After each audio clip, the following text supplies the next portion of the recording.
ನಮಸ್ಕಾರ, ಎಲ್ಲರಿಗೂ ಕನ್ನಡತಿ ಅಡುಗೆ ಚಾನಲ್ಗೆ ಸ್ವಾಗತ. ಇವತ್ತು ನಾನೊಂದು ಹೊಸ ರೆಸಿಪಿ ಹೇಳ್ತಾ ಇದ್ದೀನಿ. ನೀವು ಇದನ್ನು ಸಾಯಂಕಾಲ ತಿಂಡಿಗೂ ಮಾಡ್ಕೋಬೋದು, ಬೆಳಗ್ಗೆ ಬ್ರೇಕ್ಫಾಸ್ಟಿಗೂ ಮಾಡ್ಕೋಬೋದು. ತುಂಬಾ ಟೇಸ್ಟಿಯಾಗಿರುವಂಥ ರೆಸಿಪಿ. ಈಗ ಒಂದು ಮಿಕ್ಸರ್ ಜಾರ್ಗೆ ನಾನು ಒಂದು ಹಸಿಮೆಣ್ಸಿನ್ಕಾಯನ್ನು ಹಾಕ್ತಾಯಿದ್ದೀನಿ. ಖಾರ ನೀವು ನೋಡಿಕೊಂಡು ಹಾಕ್ಬೋದು. ಸ್ವಲ್ಪ ಹಸಿ ಶುಂಠಿ, 4 ರಿಂದ 5 ಬೆಳ್ಳುಳ್ಳಿ ಹೆಸರನ್ನು ಹಾಕ್ತಾಯಿದ್ದೀನಿ. ಅರ್ಧ ಸ್ಪೂನ್ ಆಗಷ್ಟು ಜೀರಿಗೆ. ಇದನ್ನು ನಾನು ನೀರು ಹಾಕದೇನೆ ತರಿಯಾಗಿಯೇ ಗ್ರೈಂಡ್ ಮಾಡ್ಕೋತೀನಿ ರೀ.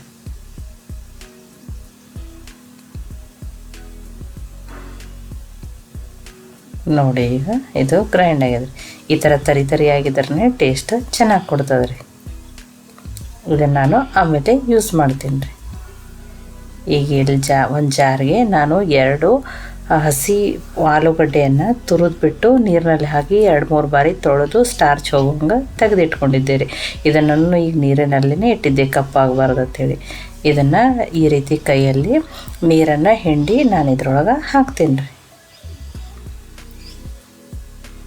ನೀರಿನಲ್ಲಿ ಇಡೋದ್ರಿಂದನೇ ಇದು ಬೆಳಗಿರ್ತದೆ ರೀ, ಇಲ್ಲಾಂದರೆ ಇದು ಕಪ್ಪಾಗ್ತದೆ ಪೊಟ್ಯಾಟೊ. ನೋಡಿ, ನಾನಿಲ್ಲಿ ಬೈಂಡಿಂಗ್ ಸಲುವಾಗಿ 3 ಸ್ಪೂನ್ ಆಗಷ್ಟು ಕಡಲೆ ಹಿಟ್ಟನ್ನು ಹಾಕ್ತಾಯಿದ್ದೀನಿ. ಮತ್ತು ಬೇಕಂದ್ರೆ ನಾವು ನೋಡಿಕೊಂಡು ಹಾಕೋಬೋದು. 1 ಸ್ಪೂನ್ ಆಗಷ್ಟು ಸಣ್ಣ ರವೆ ಅಂದರೆ ಉಪ್ಪಿಟ್ಟು ರವೆಯನ್ನು ಹಾಕ್ತಾಯಿದ್ದೀನಿ. ಇದು ಹಸಿ ರವೆ. ಇದನ್ನು ಹಾಕೋದ್ರಿಂದ ಇದು ಕ್ರಿಸ್ಪಿ ಆಗ್ತದೆ ರೀ. ಮಾಡ್ಕೊಂಡಿರುವಂಥ ಪೇಸ್ಟನ್ನು ಹಾಕ್ತಾಯಿದ್ದೀನಿ. ಹಸಿ ಶುಂಠಿ, ಬೆಳ್ಳುಳ್ಳಿ ಮತ್ತು ಹಸಿಮೆಣ್ಸಿನ್ಕಾಯಿ. 1 ಸಣ್ಣ ಸ್ಪೂನಿಂದ 1 ಸ್ಪೂನ್ ಆಗಷ್ಟು ನಾನಿಲ್ಲಿ ಚಿಲ್ಲಿ ಫ್ಲೇಕ್ಸ್ ಹಾಕ್ತಾಯಿದ್ದೀನಿ. ನೀವು ಬೇಕಂದರೆ ಚಿಲ್ಲಿ ಪೌಡ್ರನ್ನೂ ಹಾಕ್ಬೋದು. ಅರ್ಧ ಸ್ಪೂನ್ ಆಗಷ್ಟು ಅಜ್ವಾನ. ಇದನ್ನು ಈ ರೀತಿ ಕೈಯಲ್ಲಿ ಕ್ರಷ್ ಮಾಡಿ ಹಾಕೊಂಡ್ರಿ ಅಂದರೆ ಇದರ ಫ್ಲೇವರ್ ತುಂಬಾ ಚೆನ್ನಾಗಿ ಕೊಡ್ತದೆ ರೀ. ತೊಳೆದು ಕಟ್ ಮಾಡಿ ಇಟ್ಕೊಂಡಿರುವಂಥ ಕೊತ್ತಂಬರಿ ಸೊಪ್ಪು, ಅರ್ಧ ಸ್ಪೂನ್ ಆಗಷ್ಟು ಅರಿಶಿಣ ಪುಡಿ, ಸ್ವಲ್ಪ ಸಣ್ಣದಾಗಿರೋ ಕ್ಯಾರೆಟನ್ನು ತುರಿದ್ಬಿಟ್ಟು ಹಾಕ್ತಾಯಿದ್ದೀನಿ. ರುಚಿಗೆ ತಕ್ಕಷ್ಟು ಉಪ್ಪು.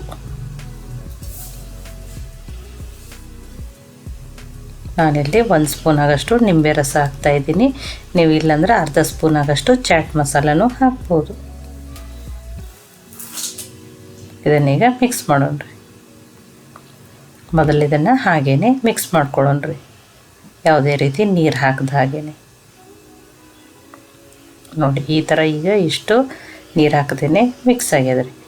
ಇದಕ್ಕೆ ನಾನಿನ್ನು ಸ್ವಲ್ಪ ನೀರನ್ನು ಹಾಕಿ ಮಿಕ್ಸ್ ಮಾಡ್ಕೋತೀನಿ ರೀ. ಇಲ್ಲಿ ನಮಗೆ ಕಡಲೆ ಹಿಟ್ಟು ಇನ್ನೊಂದು ಸ್ವಲ್ಪ ಕಡಿಮೆ ಅನಿಸಿದ್ರು 1 ಸ್ಪೂನ್ ನಾವು ಹಾಕೋಬೋದು. ನೋಡಿ, ತುಂಬ ತೆಳುವೂ ಆಗಬಾರ್ದು, ತುಂಬ ಗಟ್ಟಿನೂ ಆಗಬಾರ್ದು, ಆ ರೀತಿ. ನೋಡಿ, ನಾನು ಇನ್ನೊಂದು ಸ್ಪೂನ ಕಡಲೆ ಹಿಟ್ಟನ್ನು ಹಾಕ್ತಾಯಿದ್ದೀನಿ. ಒಟ್ಟು ನಾನು 4 ಸ್ಪೂನ್ ಆಗಷ್ಟು ಕಡಲೆ ಹಿಟ್ಟನ್ನು ಹಾಕಿದ್ದೀನಿ. ಇದನ್ನು ಮಿಕ್ಸ್ ಮಾಡ್ಕೊಂಡ್ರಿ. ನೋಡಿ, ಹಿಟ್ಟು ಈ ಥರ ಇರಬೇಕು. ನಾನು ತುಂಬ ತೆಳುವೂ ಮಾಡಿಲ್ಲ, ಗಟ್ಟಿನೂ ಇಲ್ಲ. ಇಲ್ಲಾನು ಸೋಡಾ ಏನೂ ಬಳಸ್ತಾ ಇಲ್ಲ. ನೋಡಿ, ಒಂದು ಪ್ಯಾನನ್ನು ಕಾಯ್ಲಿಕ್ಕೆ ಇಟ್ಟಿದ್ದೀನಿ ರೀ. ಅದಕ್ಕೆ ನಾನು 2 ಸ್ಪೂನ್ ಆಗಷ್ಟು ಎಣ್ಣೆಯನ್ನು ಹಾಕ್ತಾಯಿದ್ದೀನಿ. ಇದನ್ನು ಎಣ್ಣೆಯನ್ನು ಎಲ್ಲ ಕಡೆ ಸ್ಪ್ರೆಡ್ ಮಾಡೋಣ್ರಿ. ಈಗ ಇದಕ್ಕೆ ನಾನು ಈ ಚಿಕ್ಕದಾಗಿ ಸಣ್ಣ ದೋಸೆ ಥರ ಹಾಕ್ತೀನಿ ರೀ. ನೀವು ದೊಡ್ಡೂ ಬೇಕಂದ್ರೂ ಕ್ರಿಸ್ಪಿ ಬೇಕಂದ್ರೆ ಆ ಥರನೂ ಹಾಕ್ಬೋದು. ಈ ಥರ ಹಾಕಿದರೆ ಹೊರಗಡೆಯಿಂದ ಲೇಯರ್ ಕ್ರಿಸ್ಪಿ, ಒಳಗಡೆಯಿಂದ ಸಾಫ್ಟ್ ಇರ್ತಾವೆ ರೀ. ಇಲ್ಲ ನಮಗೆ ತೆಳುವೇ ಬೇಕಂದ್ರೆ ನೀವು ತೆಳುವೂ ಕ್ರಿಸ್ಪಿ ಥರನೂ ಹಾಕೋಬೋದು. ನೀವು ಎಣ್ಣೆ ಬೇಡ ಅಂದ್ರೆ ತುಪ್ಪದಲ್ಲಿನೂ ಮಾಡ್ಕೋಬೋದು. ನಾನು ಇದನ್ನು ಮುಚ್ಚಿ ಫ್ಲೇಮಲ್ಲೇ 2 ನಿಮಿಷ ಬೇಯಿಸ್ತೀನಿ ರೀ. ನೋಡಿ, ಹಿಟ್ಟು ಕಂಪ್ಲೀಟಾಗಿ ಅಂದರೆ ಮೇಲ್ಗಡೆಯಿಂದ ಉಮ್ಗೊಯ್ದದ್ರಿ. ಇದನ್ನು ತಿರುವಿ ಮತ್ತೆ ಬೇಯಿಸೋಣ್ರಿ.